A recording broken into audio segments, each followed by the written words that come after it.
Benvenuti in Community FVG, un viaggio nei territori del Friuli Venezia Giulia. In ogni puntata vi raccontiamo come imprese, comunità e persone lavorino responsabilmente per coniugare sviluppo, sostenibilità e mutualità. Conosciamo meglio la nostra regione, scoprendo le idee e i progetti che ogni giorno contribuiscono a creare lavoro e rispetto per l'ambiente. In questa puntata di Community FVG andiamo alla scoperta Parliamo di innovazione e cooperazione con il professor Michele Morgante.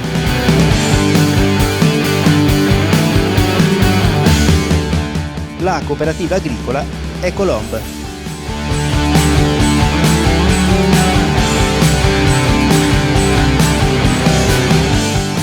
La cooperativa Claps. E ora cominciamo il nostro viaggio. Mondo cooperativo.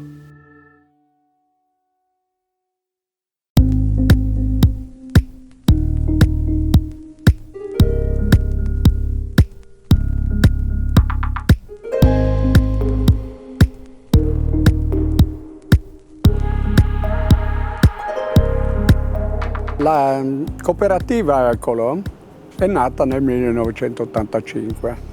È nata per dare sviluppo a delle persone che erano magari disoccupate o che avevano perso il lavoro. La cooperativa ha cominciato a sviluppare con i lombrichi, il primo prodotto che abbiamo inserito in Friuli.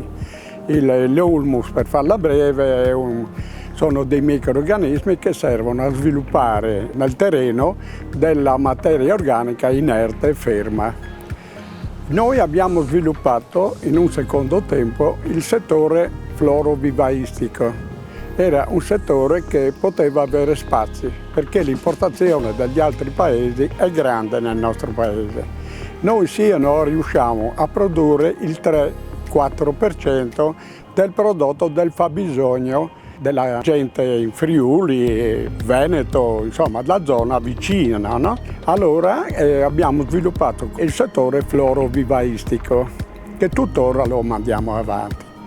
Però necessitava in questo settore avere anche dei sviluppi commerciali che mancavano perché pur essendo l'azienda ben costruita, ben preparata su strade provinciali, su centri commerciali, non bastava al fabbisogno dello sviluppo dell'azienda e del prodotto che facevamo. Allora abbiamo puntato su centri commerciali che tuttora forniamo, ma non solo, ma abbiamo dovuto sviluppare anche noi dei punti vendita che ora ci troviamo in questo momento a Reana del Royale, dove è stato inserito nel progetto del comune che ha dato la possibilità delle aziende agricole locali con un diritto di superficie di 35 anni. Sono state 3 aziende che hanno messo in piedi questo centro commerciale che si chiama Almorar di Reana del Royale, via Leonardo da Vinci. Qui c'è anche lo spaccio alimentare che di nome l'abbiamo chiamato solo prodotti italiani, perché noi cerchiamo di sviluppare tutti i prodotti che sono locali. Se qualche prodotto non è locale, sono però prodotti solo ed esclusivamente italiani.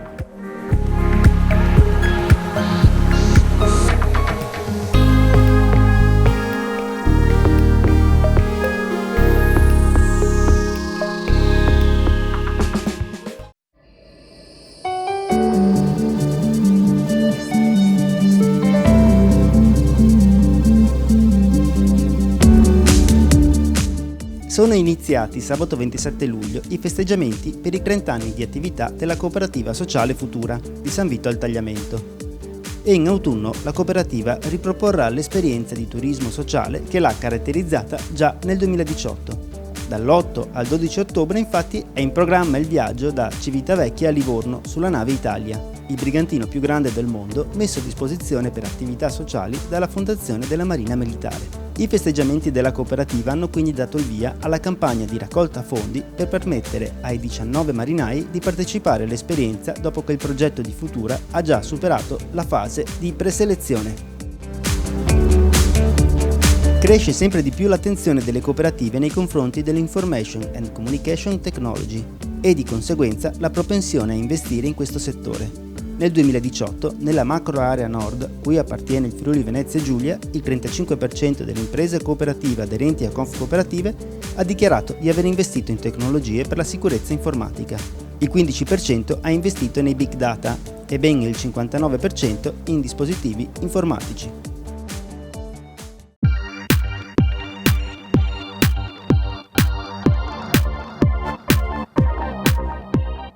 Abbiamo 12 collaboratori e abbiamo un 4 persone con situazione di disagio delle organizzazioni locali.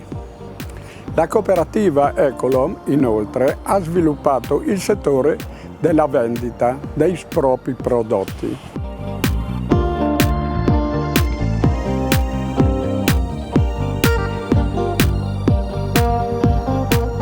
Ultimamente si è fatto carico anche di acquistare un punto vendita che era stato chiuso per 2 anni e mezzo per poter incentivare la produzione sia delle piante che noi coltiviamo, sia dei prodotti alimentari.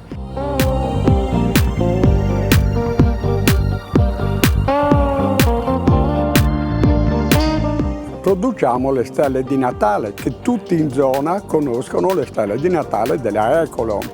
Inoltre facciamo le campagne che si può parlare della viola, della primula, roba di primavera. Tutte le piantine da orto, dall'A alla Z. Tutte le piante poi delle campagne che si fanno durante l'anno.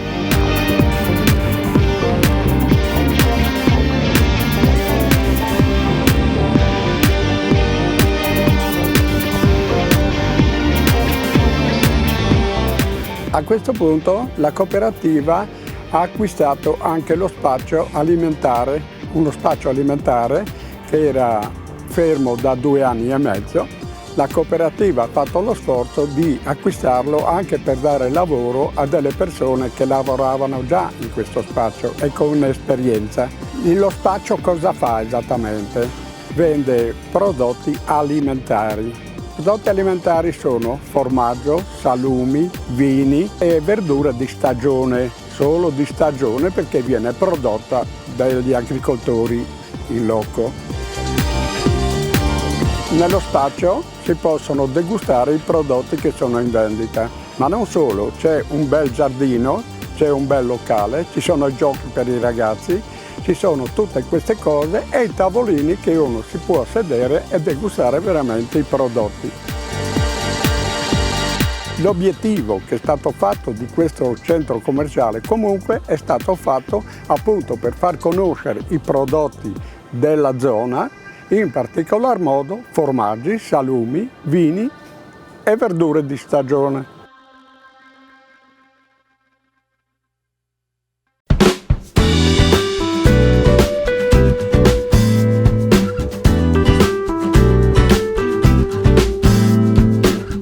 La vetrina del territorio è l'anima di un territorio. La vetrina del territorio significa sapere proporre le persone che vivono in questo territorio, i prodotti che vengono proposti in un territorio e per una qualsiasi persona, anche non turista, anche proprio della stessa città, che tante volte per via del tempo non abbiamo spazio né voglia magari di scoprire cosa nasce intorno a noi, la vetrina del territorio dà la possibilità di avere questa visione reale di quello che succede nel posto e nel luogo in cui vai a visitare o dove vivi.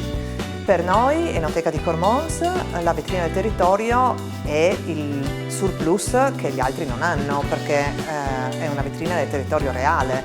Qui trovano la bottiglia di vino del produttore XY che abita in questo territorio, che produce in questo territorio, ma al 90% delle giornate trova anche il produttore, per cui non solo la bottiglia ma anche la faccia e la persona a cui stringere la mano e fare i complimenti per il buon bicchiere di vino appena bevuto.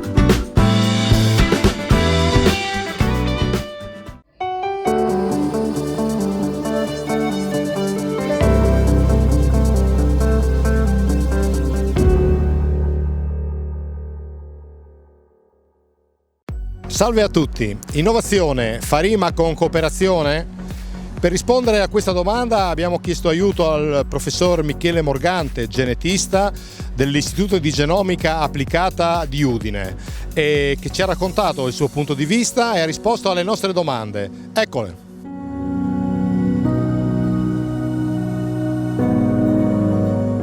Professor Morgante, nel 2007, per primi al mondo, avete svelato i dettagli della composizione del genoma della vite. Come siete arrivati a questo prestigioso risultato? Siamo arrivati attraverso un lavoro che ovviamente partiva più da lontano, ma siamo arrivati attraverso uno sforzo che è stato sia locale che internazionale. Per noi è stato decisivo inserirci in un programma che ha visto protagonisti Italia e Francia, con in Italia un finanziamento cospicuo che arrivava dal Ministero dell'Agricoltura e Foreste, a cui si è aggiunto lo sforzo che è stato fatto qui in sede locale nella regione Friuli Venezia Giulia, grazie alla partecipazione di una serie di attori. Grazie a questo siamo riusciti a conquistare una posizione di leadership in questo consorzio internazionale e siamo riusciti a completare un lavoro che all'epoca sembrava molto difficile da raggiungere in tempi molto rapidi. Dunque, fin dall'inizio della ricerca non eravate soli, le istituzioni, i privati e anche la cooperazione vi hanno affiancato e sostenuto applicando una formula di collaborazione, mi pare, risultata vincente.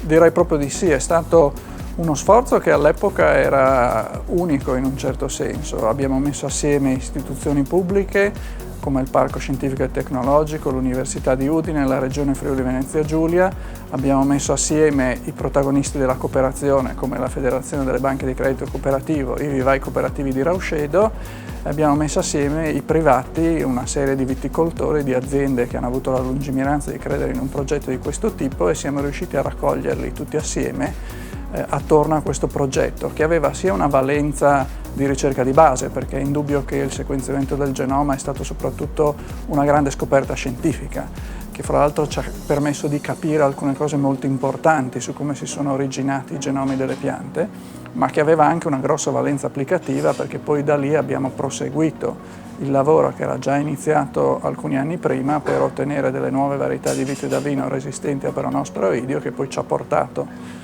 nel 2015 a registrare queste varietà che oggi sono sul mercato.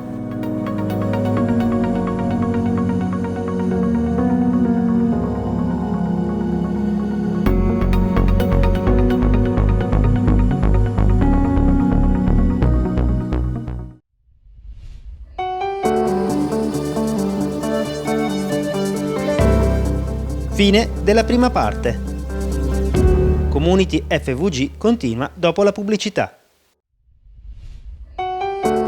Ben ritrovati in Community FVG.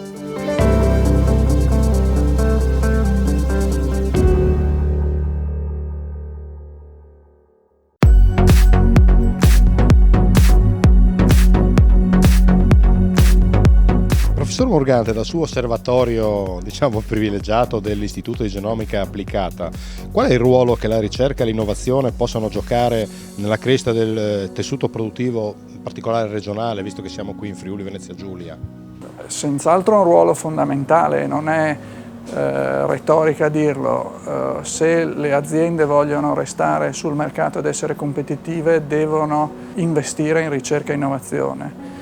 Purtroppo nel nostro Paese, come sappiamo, l'investimento in ricerca e sviluppo è molto più basso che in altri Paesi più avanzati. Noi investiamo circa l'1,2% del nostro PIL in ricerca e sviluppo. Ci sono dei dati che dimostrano chiaramente una correlazione strettissima fra percentuale del PIL investito in ricerca e sviluppo e crescita annuale del PIL. Quindi se noi cresciamo poco è anche perché investiamo poco in ricerca e sviluppo. In ambito regionale, se riuscissimo a investire di più, potremo probabilmente riuscire a ottenere una crescita maggiore delle nostre imprese, una crescita maggiore del PIL e anche dell'occupazione. Molti fanno fatica a credere a questa equazione, cioè più ricerca e sviluppo, più crescita economica, però i dati sono molto chiari. Voi siete, possiamo dire, un istituto di frontiera, cioè lavorate sempre guardando avanti, guardando le cose nuove, studiando le cose nuove. Ecco, in questi mesi ci fa qualche anticipazione, a cosa state lavorando e quali sono gli stimoli di ricerca che vi arrivano dall'esterno, dal sistema produttivo, in particolare agroalimentare, diciamo, della nostra regione? Parlo prima di quali sono gli stimoli che ci arrivano dal sistema agroalimentare. Sicuramente oggi il tema fondamentale in campo agroalimentare è la sostenibilità ambientale. Quindi la grande sfida per l'agricoltura è riuscire a coniugare qualità della produzione, quantità della produzione e sostenibilità della produzione. Per riuscire a coniugare questi tre aspetti l'unica strada è innovazione. E l'innovazione ovviamente passa attraverso la ricerca. La ricerca genetica può dare un grosso contributo per andare in questa direzione. Da un punto di vista scientifico noi stiamo lavorando, direi, su tre temi principali. Uno è quello dell'utilizzo delle nuove tecnologie di miglioramento genetico, una delle quali viene molto spesso discussa sulla stampa, che è il genome editing. Sono tecnologie che ci consentono di andare a modificare in maniera mirata e precisa il DNA delle piante, andando a produrre mutazioni che sono identiche a quelle che avvengono spontaneamente in natura. Quindi noi stiamo sviluppando tecnologia per poter applicare queste tecniche, ad esempio alla vite, per riuscire a ottenere viti resistenti a malattie fungine come peronosporoidio, mantenendo intatta l'identità della varietà. L'altro tema è che queste tecnologie devono operare su geni che controllano caratteristiche importanti e molto spesso quello su cui dobbiamo operare non è il fatto di avere o non avere quel particolare gene, ma soprattutto il fatto di produrre più o meno di quel gene in un certo momento dello sviluppo della pianta. E questo vuol dire comprendere come nel genoma vengono controllati i livelli dei geni che sono espressi in un certo momento, quindi stiamo lavorando molto su quella che si chiama la variazione regolatoria. Il terzo tema, che forse è il più attuale, è che abbiamo capito che non tutto è iscritto nella sequenza del DNA, che è un alfabeto molto semplice fatto di 4 lettere A, C, G e T. Ci sono delle istruzioni che vengono sovrascritte e queste sono chiamate modificazioni epigenetiche, quindi abbiamo un grosso sforzo di ricerca sull'epigenetica per riuscire a capire come queste istruzioni che vengono sovrascritte vanno a determinare caratteristiche importanti delle piante e come l'ambiente riesce a indurre queste modificazioni che poi possono durare nel tempo.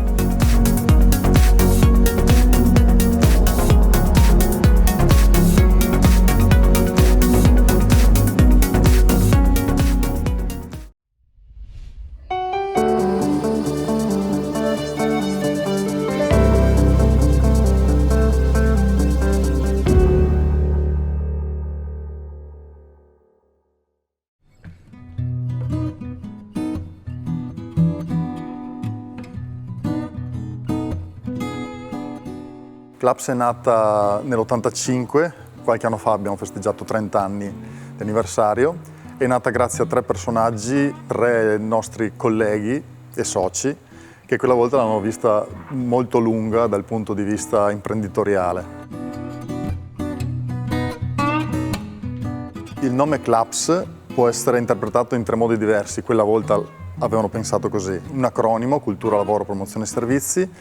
In inglese, perché il nostro campo è lavorare per quanto riguarda i teatri e la musica e quindi è molto internazionale. In inglese claps significa applausi e in friulano significa sassi. Ovviamente sempre un occhio al territorio.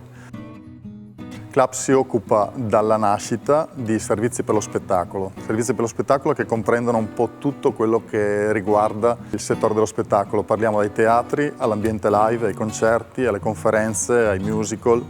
E abbiamo personale competente e materiale di nostra proprietà per gestire tutte queste cose.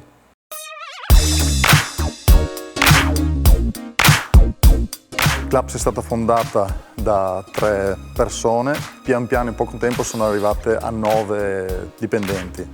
Adesso siamo in 24 persone che con contratti diversi si occupano appunto della cultura e dello spettacolo. Servizi per lo spettacolo è un termine molto generico e per qualcuno un po' ostico, un po' sconosciuto. Servizi per lo spettacolo significa risolvere tutti i problemi che girano attorno a un teatro, a un concerto, appunto a una conferenza, e quindi seguire la parte audio, la parte luci, la parte video, la parte strutture di queste cose qui. Negli anni siamo cresciuti, abbiamo seguito eventi sempre più grossi, abbiamo amplificato il Presidente della Repubblica quando è venuto qui a Pordenone, e abbiamo fatto il servizio audio e luci per grossi concerti che sono venuti qui a Pordenone, abbiamo seguito grossi musical, liriche, sempre qui nella zona.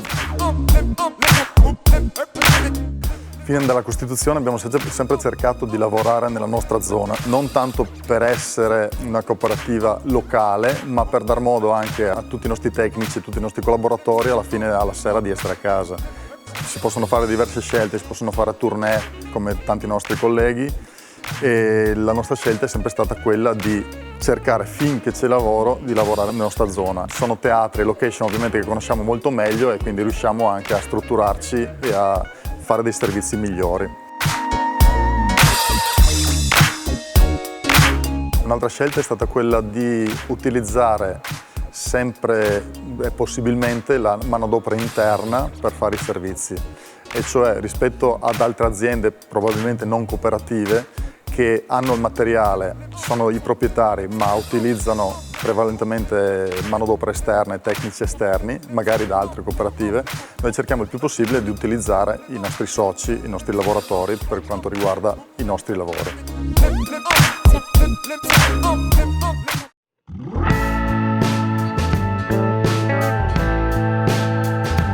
All'interno di Claps abbiamo del materiale che è costantemente aggiornato, sia dal punto di vista tecnologico che della sicurezza, e soprattutto del personale che ci permette di seguire tutti i vari servizi che abbiamo. Il personale va da fonici, tecnici luci, macchinisti, elettricisti teatrali, tecnici video, montatori, facchini, tutto quello che ci serve per portare a casa questo tipo di lavori.